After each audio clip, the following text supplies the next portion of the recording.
నమస్తే రమ్మగారు. నమస్తే జయ. రమ్మగారు, ఒక ధర్మ సందేహం అనుకోండి. ఒకటి అడుగుతాను. హ్మ్. ఇది ఎలా తెలుస్తుంది? అసలు మీకు ఇలాంటి డౌట్స్ ఎందుకు వస్తాయని అనకూడదు మీరు. సరే, సమాధానం చెప్పేసేయాలి మాకు. నాకు తెలిస్తే చెప్తాను. మన ఆయుష్ మనకు తెలుస్తుందా? ఎన్ని రోజులు ఉంటాము అని? ఇప్పుడు మనం ఇక్కడ కూర్చున్నాం. ఒక 5 నిమిషాల తర్వాత మనం బయటికి వెళ్తాం. బయట ఎలా ఉంటుందో మనకు తెలుస్తుందా?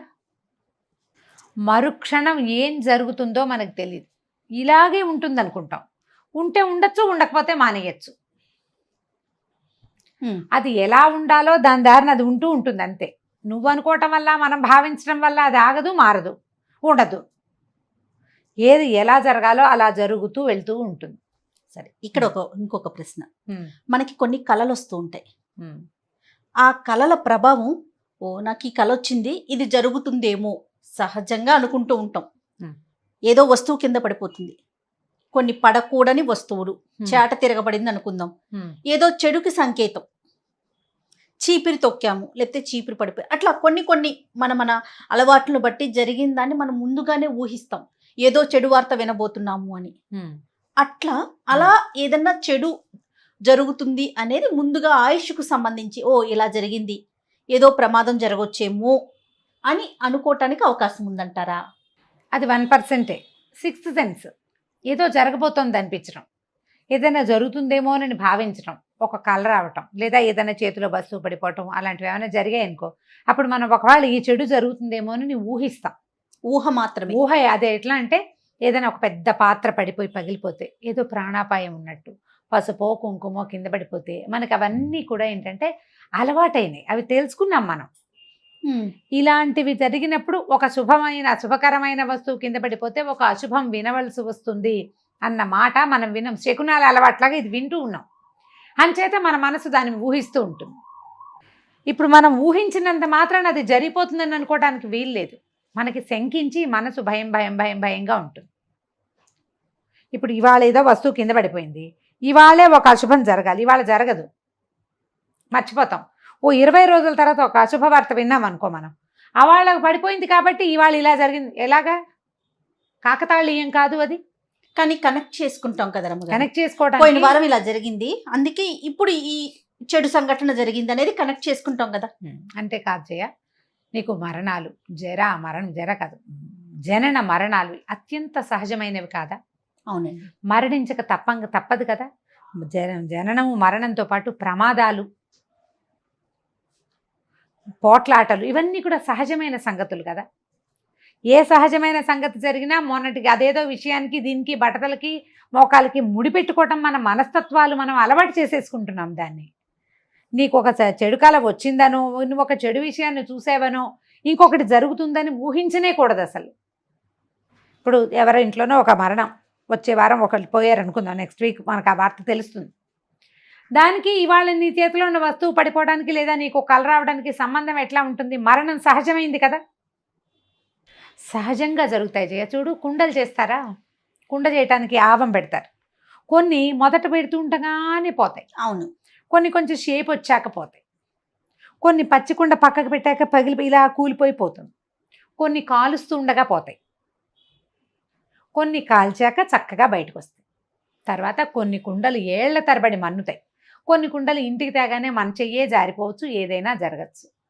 అలాగే మనుషులు కూడా కొన్ని గర్భంలోనే పోతారు కొంతమంది, గర్భస్థ శిశువుగా మరణించే వాళ్ళు కొంతమంది, శిశువుగా రూపొంది ప్రసవించిన తర్వాత పోయేవాళ్ళు కొంతమంది, కొంత వయసు వచ్చాక ఏదైనా పోవటం అనేది ఉంది చూసావా, అది కామన్. అంత సహజమైనది జయ ఇది. దీనికోసం తాపత్రయపడకూడదు. అవునండి. మనం బతికేం, ఉన్నంతలో మన జీవితానికి న్యాయం చేసుకోవాలి. నా ఆయుష్ ఎన్నాళ్ళు అనేది తెలుసుకుంటే, ఎల్లుండి మరణిస్తాము అని తెలిస్తే, ఇవాల్టి రోజు నువ్వు తినగలవా, తాగగలవా, ఊపిరి తీసుకోగలవా, ధైర్యంగా ఉండగలవా? ఏమీ చేయలేవు. అదే నీకు ఆ భవిష్యత్తు పట్ల ఆశ, నువ్వు ఎల్లుండి పోతావు, ఎప్పుడు పోతావో మనకు తెలియదు అనుకో, హాయిగా ఉంటావు, నీ రోజుని నువ్వు జీవిస్తావు. అవును. ఇది తెలుసుకోవాలన్న ఊహ చేయకూడదు. ఇదంతా కూడా ఏంటంటే ప్రకృతిలో ఒక భాగాలం. మనం ఏం చేస్తామంటే మనం అటాచ్మెంట్స్ డెవలప్ చేసుకుంటాం. తీగలు అల్లేసుకుంటాం మన జీవితం చుట్టూత. పిచ్చిగూడులాగా ఉంటుంది మన జీవితం. మన తాత, అమ్మమ్మ, నాయనమ్మ, తాతగారు, మన మేనత్తలు, మన బాబాయిలు, మన అమ్మ, మన నాన్న, మన భార్య, మన అత్తవారు, మన పిల్లలు, నా ఉద్యోగం, నా ఇల్లు, నేను కొనుక్కున్న కారు, వీటన్నిటి మీద పాశాలు బంధం బాగా పెంచుకుంటాం. మరణం అంటే భయపడతాం. అది జరిగి తీరవలసిందే, అందులో అనుమానం ఏం లేదు. ఆ ఒక్క క్షణం అయిపోయాక ఇక నీకు దీంతో సంబంధమే లేదు. మిగిలిన వాళ్ళంతా ఈ వెళ్ళిపోయిన జీవుడి కోసం బాధపడుతూ ఉంటారు. కానీ చూడు, సూర్యుడు కానీ చంద్రుడు కానీ ఆగుతారా? మామూలుగా పోతుంది, అంతా మామూలుగా పోతుంది. మనని కన్న అమ్మ అయినా అంతే, మన తర్వాత కలిగిన సంతానమైనా అంతే, మనము అంతే. కాకపోతే అందరూ పోతారు, దీని మీద ఆశ ఎందుకు లాంటివి వైరాగ్యపు భావాలతోటి జీవించకూడదు. నీ పని నువ్వు చెయ్యాలి. వైరాగ్యం కాదు నీకు కావాల్సింది. నువ్వు ఒక కుమారుడిగా జన్మించావు ఒక ఇంట్లో, అమ్మకి న్యాయం చేయి, నాన్నకి న్యాయం చేయి, ఓ పెళ్లి చేసుకున్నావు, పెళ్ళానికి న్యాయం చేయి, సంతానాన్ని కన్నావు, వాళ్ళ సంగతి బాగా చూసుకో, వాళ్ళని సెటిల్ చేయి, కొంత మటుకు తాపత్రయపడు. విపరీత తాపత్రయాలు పడకూడదు. ఏం చేసినా నువ్వు కోట్లు సంపాదించినా, కొట్టి సంపాదించినా, న్యాయంగా సంపాదించినా, నీ ప్లేసు నీ పైన ఇక్కడ ఏం రాసుకొచ్చావో అంతే. నీ ఆయుష్ ఎన్నాళ్ళో అన్నాళ్లే. అది నువ్వు తెలుసుకునే ప్రయత్నం చేయటం వల్ల ప్రయోజనం లేదు. ఆ ప్రయత్నంతో ఏమవుతుంది, ఈ రోజు మంది కాకుండా ఈ రోజు జీవించలేకపోతావు. ఒకవేళ నువ్వు తెలుసుకున్నావే అనుకో, తెలీదు నీకు, నువ్వు ఏం చేసినా నీ మరణం ఎప్పుడో నువ్వు తెలుసుకోలేవు. రమగారు, తాళపత్ర గ్రంథాల్లో ఉందని చెప్తూ ఉంటారు కదా, తమిళనాడులో కొన్ని జిల్లాల్లో కూడా ఉందని నేను విన్నాను రమగారు. నాడీ జోస్యం అంటారు. నాడీ జోస్యం అంటారు. ఆ నాడీ జోస్యం ఏంటంటే మన వేలి చేతి ముద్రల ఆధారంగా మన తాలూకు దీన్ని పట్టుకుంటారు. మన వంశవృక్షం మొత్తం తీస్తారట. వంశవృక్షం తీస్తారు. మన తాలూకు చరిత్ర, మనం ఎక్కడ పుట్టామో, ఎలా పుట్టామో అవన్నీ చెప్తారు. నాడీ జ్యోతిష్యంలో ఈ వ్యవహారం చెప్తారు చేయ. కానీ అక్కడ నువ్వు ఇంతకాలం బతుకుతావు అనే వివరం మనకి వాళ్ళు ఇవ్వరు.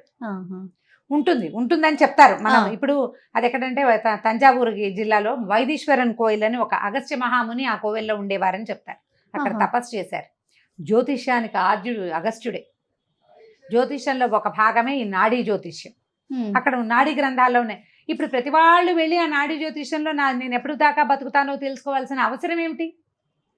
నీ ఆయుష్ తెలుసుకోవాల్సిన అవసరం ఏంటి? ఈరోజు జీవించు, నువ్వు మనిషిగా ఉండు. ఈ రోజున తెలుసుకోవటం వల్ల అంటే మనం ఏమనిపిస్తుంది, ఎన్నాళ్ళు బతుకుతాను తెలుసుకుంటే ఆ లోపల చేయవలసిన పనులన్నీ చేసేస్తాము అలా అనిపిస్తుంది.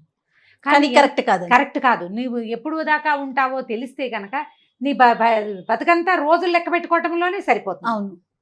ఇప్పుడు పేషెంట్స్ ఉంటారు, వారికి తెలిసిపోతుంది, డాక్టర్సే ముందే చెప్పాల్సిన పరిస్థితి అంటారు. 3 నెలలు 6 నెలలు అని మాట సుమారుకి చెప్తారు. మాట సబబుకి చెప్పేదే. 3 monthsలోనే ముందే పోవచ్చు, లేదా తర్వాత ఇంకో 6 నెలలు ఉండొచ్చు. చాలా కాలం క్రితం మా ఎదురుగుండా సుందరి అంటేనే ఒక ఆవిడ ఉండేవారు. ఇది నేను 94 ఆ ప్రాంతాల్లో చెప్తాను. ఆవిడ పేరు కూడా అంత బాగా గుర్తుంది. చాలా ఇంప్రెసివ్ మనస్తత్వం, పద్ధతి ఉన్న ఆవిడ. చాలా మంచి లక్షణాలు ఉన్నాయి. కొన్ని ఆవిడ దగ్గరే నేర్చుకున్నాను నేను. ఆవిడకి మేము ఆ ఇంట్లో చేరినట్టుకే క్యాన్సర్కి వైద్యం ఆవిడ CGHS నుంచి మందులు తెచ్చుకుని వేసుకునేవారు. నాకు ఎక్కువ టైం లేదురమ్మా అనేవారు. నా పెళ్ళైన సంవత్సరంలో నేను కలిసిన ఆవిడ అప్పటికి 2-3 ఏళ్ళుగా క్యాన్సర్ ఉంటే 1, 2, 3 years ఉంటారనుకుంటే ఆవిడ దాదాపుగా తర్వాత 8-9 సంవత్సరాలు హెల్దీగానే ఉన్నారు. తిరుగుతూనే ఉండేవారు. మా వారి దగ్గర కూడా మందు వేసుకునేవారు. మా ఇంటికి ఎప్పుడు వచ్చేవారు. 2 మనవలు పుట్టారు. 2వ వాడు నేను అక్కడ ఉండగానే పుట్టాడు. ఇంకెక్కువ టైం లేదని మాత్రం చెప్పేవారు. మందులు వాడుతున్నాను, నాకు ఎక్కువ. వాళ్ళ అమ్మగారు కూడా ఉండేవారు. అప్పుడు నాకు తెలిసే పోయారు సుందరి ఆంటీ. ఆవిడకి 1-2 ఏళ్ళు ఆవిడకి ఇచ్చిన టైం. 8 సంవత్సరాలు ఎలా బతికారు ఇక్కడ రాసింది. కాబట్టి దాని రకంగా వీళ్ళ ఆవిడేం అధైర్యపడలేదు. హాయిగా పని చేసుకునేవారు, హాయిగా తిరిగేవారు, బజార్ వెళ్ళేవారు, శుభ్రంగా నడిచేవారు, చక్కగా కొనుక్కొచ్చేవారు, చాలా బాగుండేవారు. ఇప్పుడు అనారోగ్యం, ఎక్కువ రోజులు బతకమంటే వాడికి ఎంతసేపు ఆ రోజులు లెక్క పెట్టుకుంటూ ఉంటే ఎట్లా? హాయిగా ధైర్యంగా సంతోషంగా భగవంతుడు ఇచ్చిన నాళ్ళు ఉంటాను అని అనుకోవాలి, హాయిగా ఉంటారు. మానవ జన్మ అతి దుర్లభమైనది. చాలా జీవరాశులుగా ఉంటే మనం ఒక్కళ్ళమే మనిషిగా పుట్టాం. నిన్ను ఎందుకు భగవంతుడు పుట్టించాడు ఆ పని చెయ్యి. కృష్ణుడు చెప్తాడు భగవద్గీతలో, కర్మణ్యేవాధికారస్తే మా ఫలేషు కదాచన అని. ఎప్పటికీ నీకు ఫలితాల మీద అధికారం లేదు, కేవలం కర్మల మీదే నీ అధికారం. నువ్వు సరిగ్గా చేసేది. నువ్వు ఎందుకు వచ్చావో అందుకు ఆ పని చెయ్యి. మరణానంతరం ఇది ఆయుష్ తీరిపోయాక నీకు ఇక్కడున్న ఏ వస్తువు మీద అధికారం లేదు, ఏమీ లేదు. నువ్వు ఒక్కటి వెనకాల తీసుకెళ్ళవు. ఏమైనా నువ్వు తీసుకెళ్లేది ఏది ఉంటే నీ తాలూకు ప్రజ్ఞా పాఠవాలు, అత్యద్భుతమైన ప్రజ్ఞ, మామూలుది కాదు. ఏదో మాట్లాడదాం, స్నానం చేస్తాం, అన్నం తింటాం, పడుకుంటాం, అన్నం వండుకుంటాం కాదు. మహాద్భుతమైన ప్రజ్ఞ లవలేశం ఉంటే అదొక్క చుక్క ఒకటి. రెండోది, నువ్వు చేసిన అప్పులు బాకీలు, నువ్వు ఎవరెవరి రుణాన చేసావో అవి, నువ్వు చేసిన పాపాలు అవి నీ వెనకాల వస్తాయి. నువ్వు చేసినవి ఏవీ రావు. నీ పిల్లలు రాదు, పెళ్ళాం రాదు, ఇల్లు రాదు, వాకిలు రాదు, నువ్వు ముచ్చటపడి కొనుక్కున్న 30 లక్షలు కారు రాదు, బంగారం ఇక్కడి నుంచి ఇక్కడికి దిగేసుకున్నావు బతికుండగా ఒక ముఖ రాదు, ఏది ఉండదు. ఎందుకు ఈ తాపత్రయం? ఈ తాపత్రయపడద్దు.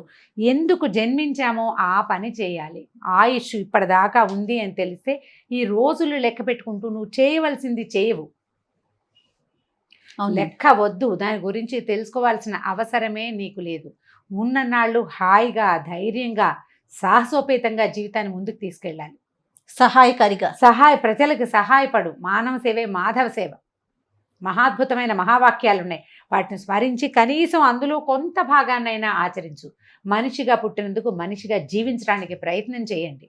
అది మనం చేయవలసింది. అసలు ఈ ప్రశ్నే వద్దండి. ప్రశ్న వద్దు. నా ఆయుష్ ఎంతకాలం అన్న ఆలోచన అస్సలు అక్కర్లేదు.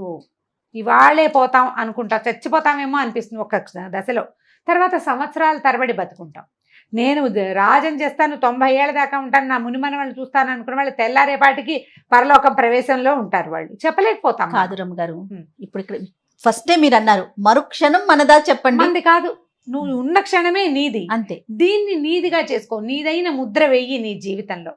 నీ ప్రపంచంలో నీ ముద్ర ఉంచుకో. సరిగ్గా చెయ్యి. నువ్వు చనిపోయిన తర్వాత కూడా ఈ లోకంలో ఉండాలంటే నువ్వు చేసే సహాయం, నువ్వు చేసే మంచి పని, నువ్వు ఎంత మటుకు ప్రపంచానికి ఉపయోగపడ్డావో అది ఉంటుంది ఇక్కడ. దాన్ని ఉంచు. దానికోసం ట్రై చేయి. ఈ ఆయుష్ ఎప్పుడు అక్కడ నాడికి వెళ్దామా, అక్కడికి వెళ్దామా, అదే వెళ్దామా, ఈ గోల ఎందుకు? ఈ గోల ఇందులో పడద్దు. ఎవరైనా సరే పడకూడదు. సరి అయిన పని చేసి జీవితాన్ని సజావుగా ముందుకు తీసుకెళ్ళాలి. ఏ జాతిలో ఏ ఇంట్లో పుట్టినవాడు ఆ ఇంటికి తగిన కార్యక్రమం, ఆ ఇంటికి తగిన విధానం, వాళ్ళు ఏ విధానంలో ప్రవర్తిస్తారో ఆ ముందున్న వాళ్ళు ఆ విధానంలో ప్రవర్తించి మీ గృహాన్ని, మీ ఇంటి పద్ధతుల్ని ముందుకు తీసుకెళ్ళండి. ఏ దేశంలో పుడతామో ఆ దేశ సంస్కృతిని ముందుకు తీసుకెళ్ళి దాన్ని రక్షించే ప్రయత్నం చేయండి. ఇక్కడ పుట్టినందుకు మనం దాని రుణం తీర్చుకోవాలి. ఆ ప్రయత్నం చేస్తే చాలు. అప్పుడు మీకు ఎంత తక్కువ ఉన్నా ఆయుష్ ఎక్కువ ఉన్నట్టే లెక్క. బాగా చెప్పారు. Thank you. నమస్తే జయ.